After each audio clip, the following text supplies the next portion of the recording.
दोस्तों स्वागत है आप सभी कॉमर्स यूट्यूब चैनल पे। आज की इस वीडियो में बिहार बोर्ड कक्षा 12वीं हिंदी पदखंड के चैप्टर नंबर 6 जिस चैप्टर का नाम है तुमुल कोलाहल कलह में, इस चैप्टर से जितने भी एमवीवीआई ऑब्जेक्टिव प्रश्न है सारे ऑब्जेक्टिव प्रश्न पे चर्चा करेंगे। जानकारी के लिए बता दूं, इससे पहले हम पदखंड के चैप्टर नंबर 5 तक की क्लास देख चुके हैं और गदखंड के 13 चैप्टर की क्लास देख चुके हैं। यदि आप सभी नहीं देखे तो चैनल पर विजिट कीजिए और प्ले लिस्ट से आप सभी क्लास देख सकते हैं। जो भी छात्र अभी तक व्हाट्सएप ग्रुप तथा टेलीग्राम ग्रुप से नहीं जुड़े हैं तो आपको डिस्क्रिप्शन में दोनों ग्रुप का लिंक मिल जाएगा, आप सभी वहां पे ज्वाइन हो जाइए क्योंकि वहां पे पीडीएफ से लेकर हर एक अपडेट आपको सबसे पहले मिलेगा। आइए बिना देरी किए क्वेश्चन की पे चर्चा करते हैं। पहला प्रश्न देखिए, कह रहा है तुमुल कोलाहल कलह से कि जयशंकर प्रसाद का महाकाव्य कौन है। तुमुल कोलाहल कलह के रचयिता कौन है, तो जयशंकर प्रसाद है। सबसे पहले ये जान लीजिए, ठीक है। उसके बाद पूछ रहा है जयशंकर प्रसाद का महाकाव्य कौन है, कमायनी, साकेत, उर्वशी या मुकुल।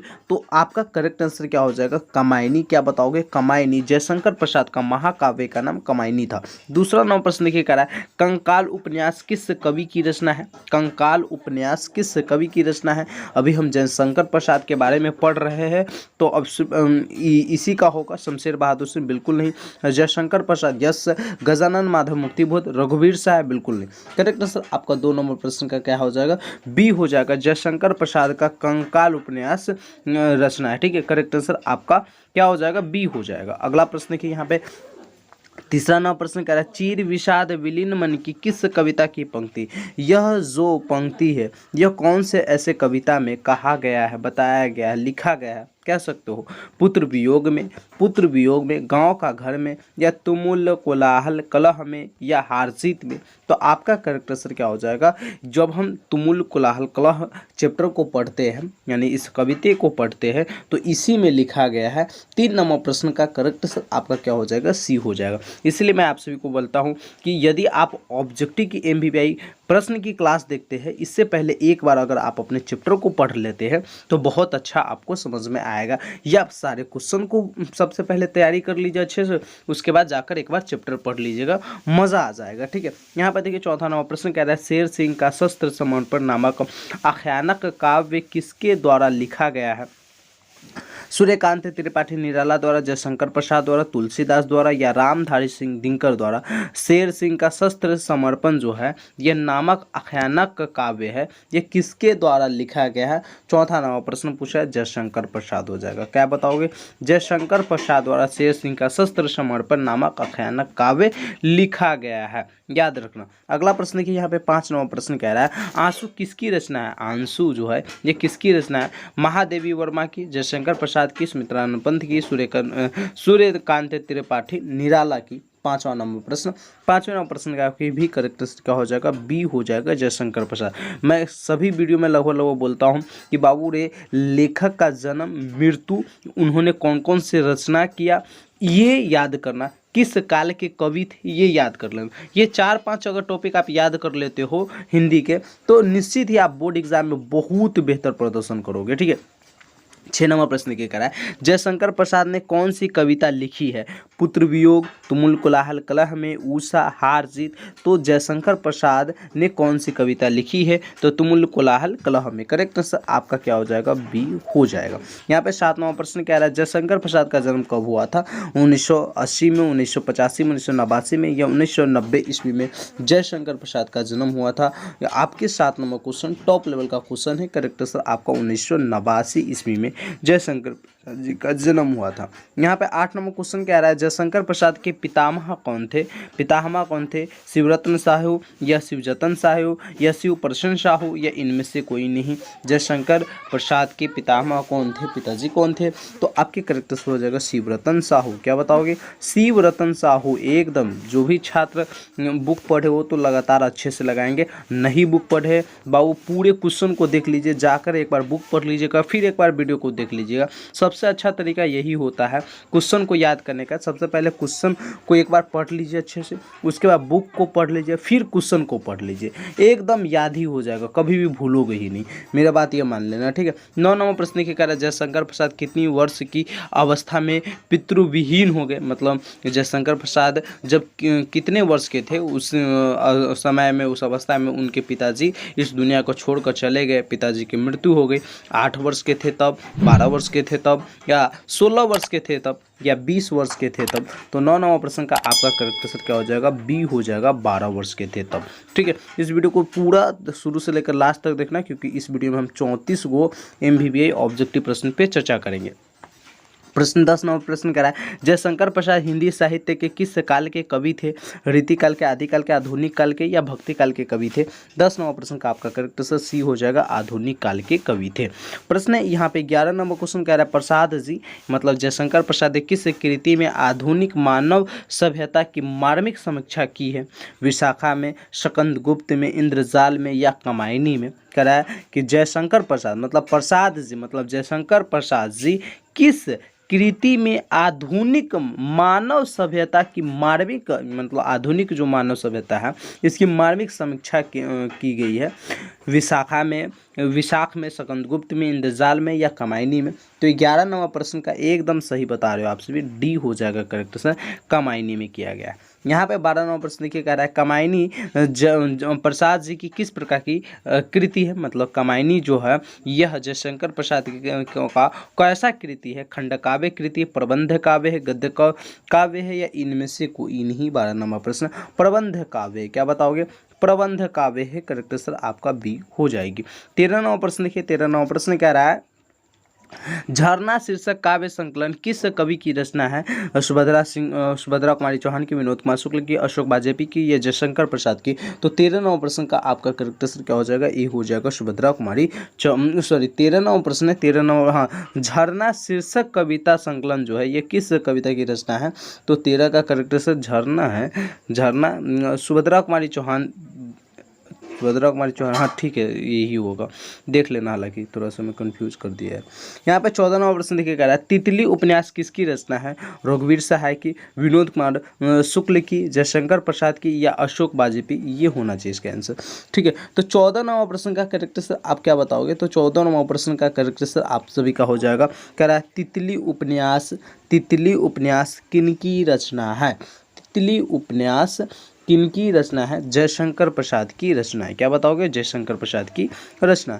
यहाँ पे 15 नंबर प्रश्न देखिए, 15 नंबर प्रश्न कह रहा है कि जयशंकर प्रसाद के ज्येष्ठ भ्राता का क्या नाम था, ज्येष्ठ भ्राता का क्या नाम था, शिवशंकर प्रसाद, विजय शंकर प्रसाद, या रविशंकर प्रसाद, शंभू रत्न, मतलब जयशंकर प्रसाद के बड़े भाई का क्या नाम था। तो 15 नंबर प्रश्न का आपका करेक्ट आंसर सी हो जाएगा, रविशंकर प्रसाद। क्या बताओगे, रविशंकर प्रसाद। यहाँ पे 16 नंबर प्रश्न कह रहा है, कौन सी रचना जयशंकर प्रसाद की है, कौन सी रचना है जो जयशंकर प्रसाद की है। सॉरी 15 नंबर ही प्रश्न है, 15 नंबर 2 दे दिया गया। तो आपके 15 नंबर प्रश्न, इस 15 नंबर प्रश्न का क्या हो जाएगा, कौन सी रचना जयशंकर प्रसाद की है। तो कंकाल हो जाएगा, जयशंकर प्रसाद की रचना। कौन हो जाएगा, कंकाल हो जाएगा, जयशंकर प्रसाद की रचना। आइए 16 नंबर प्रश्न को देखिए। 16 नंबर प्रश्न कह रहा है, मनुष्य का शरीर क्यों थक जाता है। जब मनुष्य का जो शरीर है, हम लोग थक जाते हैं, तो हम लोग सो जाते हैं, कोई काम करने में मन नहीं लगता है, देह हाथ दर्द करने लगता है, कमर दर्द करने लगता है, अनेक चीज होने लगता है। मन की चंचलता से, अधिक निद्रा से, या अधिक काम से, या इनमें से कोई नहीं। मतलब मनुष्य का जो शरीर है ये थकता क्यों है, इस चैप्टर के अनुसार से आपको बताना है। आप ऐसे तो बहुत सारा कारण बता सकते हैं, लेकिन इस चैप्टर के अनुसार आपको बताना पड़े तो आपका करेक्ट आंसर हो जाएगा मन की चंचलता से। क्या हो जाएगा, मन की चंचलता, यानी हम अपने मन को, जो चंचल मन रहता है उसको हम बताते हैं कि यार मेरा शरीर थक चुका है, तो मेरा शरीर भी मान लेता है थक चुका है इस चैप्टर के अनुसार। अन्यथा हम तो कह सकते हैं कि अधिक निद्रा से भी होता है, मतलब बहुत ज़्यादा सोते हैं तो शरीर में थकावट आता है, ऐसा भी होता है। ठीक है, अधिक काम करने से थकावट आता है, लेकिन इस चैप्टर के अनुसार से आपका एक करेक्ट आंसर हो जाएगी, इसको याद रखना। ठीक है, नहीं तो अधिक काम से बहुत सारा छात्र लगा देंगे तो ये सीट गलत हो जाएगा। 17 नंबर प्रश्न देखिएगा, तुमुल कोलाहल कलह में अब जयशंकर प्रसाद जी की किस रचना से ली गई है। जो तुमुल कोलाहल कलह है यह प्रसाद जी की किस रचना से ली गई है, इंद्रजाल से, झरना से, कामायनी से, या ध्रुव स्वामिनी से। 17 नंबर क्वेश्चन करेक्ट आंसर आपका कमायनी से हो जाएगा। क्या हो जाएगा? कमायनी से। करेक्ट आंसर सी बताओगे। 18 नंबर प्रश्न ये कह रहा है सज्जल जलपात में किसका अलंकार है? रूपक का, यपक का, उपमा का या सलेस का? और 18 नंबर क्वेश्चन का करेक्ट आंसर आपका ए हो जाएगा रूपक का। क्या बताओगे? रूपक का। 19 नंबर प्रश्न क्या कह रहा है मैं उषा की जयोति में कौन सा अलंकार है? मैं उषा की जयोति में कौन सा? हर एक चैप्टर में लगातार जब से हम पदखंड स्टार्ट किए हैं का या कहिए काव्य खंड, उस समय से अलंकार आ रहा है। और मैं हर एक वीडियो में बोल रहा हूँ अलंकार अगर नहीं समझ में आ रहा है तो चिंता मत कीजिए, जब हिंदी व्याकरण पढ़ाएंगे तो उस समय आपको अच्छे से समझा देंगे। यहाँ पर फिलहाल आप ये समझिए कि मैं उषा की ज्योति में कौन सा अलंकार है? तो अनुप्रास अलंकार है। 20 नंबर प्रश्न देखिए कह रहा है चातकी किसके लिए तरसती है? चातकी जो है ये किसके लिए? चालक के लिए, प्रसाद जी की कविता के लिए, स्वाति नक्षत्र की पहली बूंद के लिए, इनमें से कोई नहीं। 20 नंबर क्वेश्चन टॉप लेवल का क्वेश्चन है, अब की बार के एग्जाम में पूछा जा सकता है, याद रखोगे। 20 नंबर प्रश्न का करेक्ट आंसर हो जाएगा स्वाति नक्षत्र की पहली बूंद के लिए। ठीक है, चातकी जो है यह तरसती है। अगला प्रश्न 21 नंबर क्वेश्चन। 21 नंबर प्रश्न कह रहा है जयशंकर प्रसाद ने किस भाषा में काव्य की रचना की है? अवधी भाषा में, खड़ी बोली में, ब्रज भाषा में या इनमें से कोई नहीं। यदि वीडियो अच्छा लग रहा है तो आपसे वीडियो को लाइक कर देंगे, दोस्तों के साथ शेयर करेंगे। ठीक है, और व्हाट्सएप तथा टेलीग्राम में नहीं जुड़े हैं तो हर हाल में डिस्क्रिप्शन में आपको लिंक मिल जाएगा व्हाट्सएप ग्रुप का भी और टेलीग्राम ग्रुप का भी, वहाँ पे ज्वाइन हो जाइएगा। ठीक है, तो 21 नंबर प्रश्न का करेक्ट आंसर आपका बी हो जाएगा खड़ी बोली। क्या बताओगे? खड़ी बोली। अगला क्वेश्चन देखिए यहाँ पे 22 नंबर प्रश्न कह रहा है इनमें से कौन सा पुस्तक प्रसाद जी की है? इनमें से कौन सा पुस्तक है जो प्रसाद जी की है? तो झरना जो है यह प्रसाद जी की पुस्तक है। 23 नंबर प्रश्न कह रहा है जयशंकर प्रसाद की कौन सी कृति अपूर्ण है, मतलब पूरा नहीं हुआ है? तितली, लहर, इरावती या ध्रुव स्वामिनी। 23 नंबर क्वेश्चन तो अपूर्ण पूछे तो इरावती, इरावती याद रखना। ठीक है, इरावती जो है यह जयशंकर प्रसाद की अपूर्ण कृति है। चलिए यहाँ पर देखिए 24 नंबर प्रश्न कह रहा है कि प्रसाद जी रचित महाकाव्य का नाम क्या है? मतलब जयशंकर प्रसाद द्वारा रचित महाकाव्य का क्या नाम है? साकेत है, प्रिय प्रवास है, अरुण रामायण है या कमायनी है? 24 नंबर क्वेश्चन तो 24 का भी करेक्ट आंसर आपका बी हो जाएगा कमायनी जो है यह रचित महाकाव्य का नाम है। ठीक है, ये करेक्ट आंसर कमायनी याद रखना। जयशंकर प्रसाद की जैसी ही चर्चा है तो कमायनी को याद रखना, सबसे ये महत्वपूर्ण कृति था। ठीक है, अगला क्वेश्चन देखिए 25 नंबर प्रश्न कह रहा है जयशंकर प्रसाद की सफलतम नाट्य कृति है शकंद गुप्त, मतलब जो जयशंकर प्रसाद सफलतम यानी एक सफलतापूर्वक नाट्य कृति लिखा था वो कौन था? शकंद गुप्त था, एक घूंट था, ध्रुव स्वामिनी था या विशाख था? 25 नंबर क्वेश्चन करेक्ट आंसर हो जाएगा ध्रुव स्वामिनी। क्या हो जाएगा? ध्रुव स्वामिनी करेक्ट आंसर आपका सी हो जाएगी। चलिए अगले नंबर क्वेश्चन पे चर्चा करते हैं। क्वेश्चन देखिए, क्वेश्चन कह रहा है जयशंकर प्रसाद किस वाद के कवि थे? छायावाद के। बोले थे ना कि वाद मतलब काल भी हो सकता है, वाद काली, इस सब से है ना आपके एग्जाम में क्वेश्चन रहता है। जयशंकर प्रसाद किस वाद के छायावाद कवि थे? प्रगतिवाद थे, प्रयोगवाद थे, अति यार्थवाद थे। तो आपके 26 नंबर क्वेश्चन का करेक्ट आंसर हो जाएगा छायावाद। क्या बताओगे? छायावाद के कवि थे। प्रसाद जी के पिताजी का क्या नाम था? रवि रत्न साहू, देवी प्रसाद साहू, कालिका साहू, चंडिका प्रसाद साहू। ठीक है, बताइए यहाँ पे प्रसाद जी के पिताजी का नाम पूछ रहा है तो 27 नंबर प्रश्न का करेक्ट आंसर देवी प्रसाद बताओगे। क्या बताओगे? देवी प्रसाद साहू, देवी प्रसाद साहू। और वहाँ पे था पितामह कौन थे? तो वहाँ पे तो शिवरतन साहू बताए थे, तो यहाँ पे शिवरतन नहीं दिया है तो करेक्ट आंसर हाँ वो पितामह था ना, सॉरी हम वहाँ पे पिता बोल दिए थे। चलिए कोई नहीं, करेक्ट आंसर आपका यहाँ पे बी हो जाएगा। यहाँ पर देखिए कह रहा है प्रसाद जी का जन्म कहाँ हुआ था? इलाहाबाद में, पटना में, वाराणसी में या लखनऊ में? तो आपके 28 नंबर क्वेश्चन का करेक्ट आंसर सी हो जाएगा वाराणसी में।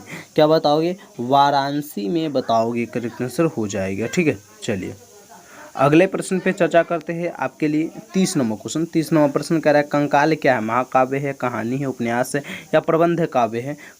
जो कंकाल है यह क्या है? तो कंकाल एक प्रकार का क्या है? उपन्यास है। क्या है? एक प्रकार का उपन्यास है। अगला क्वेश्चन 31 नंबर प्रश्न कह रहा है ध्रुव स्वामिनी कैसी कृति है? महाकाव्य कृति, गीति काव्य, गीति नाट्य है या गीति काव्य है या नाटक है?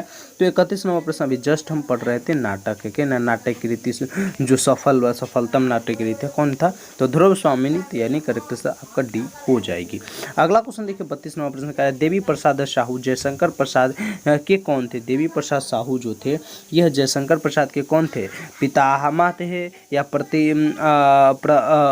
परपितामह थे या पिताजी थे या इनमें से कोई नहीं? तो आपके करेक्ट आंसर क्या हो जाएगा? 32 नंबर प्रश्न का सी बताओगे, पिताजी थे। पितामह मतलब उसके दादाजी हो गए, ठीक है। शायद यहाँ पे देखो प्रश्न क्या रहा है, 33 नंबर प्रश्न, तुमुल कोलाहल कलह में शीर्षक कविता के रचयिता कौन है? सूर्यकांत त्रिपाठी निराला, जयशंकर प्रसाद, महादेवी वर्मा या पंत जी? तो 33 नंबर प्रश्न का आपका करेक्ट आंसर बी हो जाएगा, जयशंकर प्रसाद। क्या बताओगे? जयशंकर प्रसाद। 34 नंबर प्रश्न कह रहा है कामायनी के रचयिता कौन है? जयशंकर प्रसाद, सुमित्रानंद पंत, महादेवी वर्मा, सूर्यकांत त्रिपाठी निराला। तो आपके 34 नंबर प्रश्न का करेक्ट आंसर ए हो जाएगा, जयशंकर प्रसाद, ठीक है। तो इस प्रकार से हमने बिहार बोर्ड कक्षा 12वीं हिंदी पदखंड के चैप्टर नंबर 6, जिस चैप्टर का नाम था तुमुल कोलाहल कलह, के जितने भी MVVI ऑब्जेक्टिव प्रश्न थे सारे ऑब्जेक्टिव प्रश्न पे चर्चा कर लिया। आप सभी व्हाट्सएप ग्रुप में जुड़ जाइएगा, जिससे आपको PDF मिल जाएगा। टेलीग्राम ग्रुप में जुड़ जाइएगा, वहाँ पे PDF सबसे ज़्यादा टेलीग्राम पे ही डला होता है, व्हाट्सएप पे आपको नोटिफिकेशन मिलेगा। तो आप सभी हर जगह जुड़ जाइए। फिर मिलते हैं हम अगले चैप्टर में, जो चैप्टर नंबर हमारा 7th होगा पदखंड का। Thank you.